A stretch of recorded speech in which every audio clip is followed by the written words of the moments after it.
It started with the Altair 8800 on the floor. No screen, no keys, just switches by the door. Flipping the 8080 binary code in the dark. 256 bytes of RAM, just a tiny spark.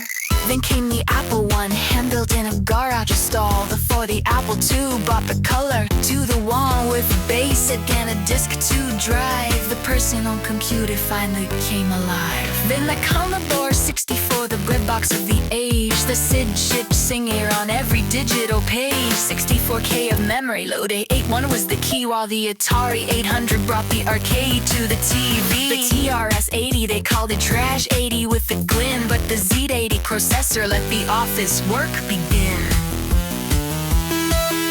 Cassette tape spinning, waiting 10 minutes for a game. Nothing in the world would ever be the same. The 8-bit dawn was fading, something bigger was in store. The Motorola 68,000 knocked upon the door. Enter the Atari ST, the Jackintosh they'd say. With built-in MIDI ports, it led the music world away. From Fatboy Slim, the Tangerine Dream, the 520 held the beat, while high-res monochrome made the desktop look so sweet. Toss was in the ROM, the power without the price. A sleek gray powerhouse that didn't need to ask you twice. But over in the Commodore camp, a masterpiece was born. The Amiga 1000 made the competition mourn.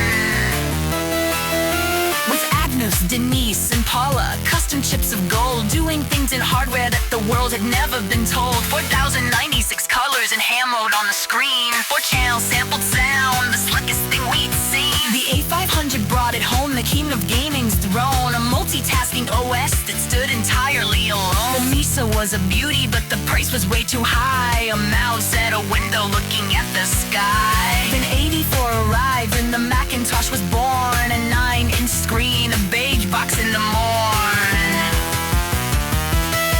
Powered by Motorola, the 68K was the heart. Desktop publishing was about to become an art. From the IC to the classic, the Goalie took the lead. Growing with the Power PC, a different kind of speed. The G3 was a jelly bean, the G4 had the Velocity engine.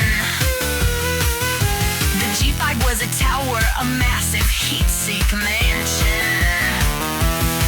Then Jobs stood on the stage and made the big reveal. We're moving to Intel, we're making it real. The Core Duo and the i7, the MacBook got thin. The unibody era let the aluminum win. But the fans were getting loud and the chips were getting hot. We needed something new, something Intel forgot. Then came the M1, the system on a chip. The memory was unified, a lightning fast grip. M2 and M3 pushing the 3-nanometer gate. M4 on the iPad, we didn't have to wait. Neural engines humming billion transistor dreams. Editing the world in high definition streams. No more heat, no more lag. Just the silent flow of a billion calculations in a silver-cased globe. But don't forget the PC, the modular case.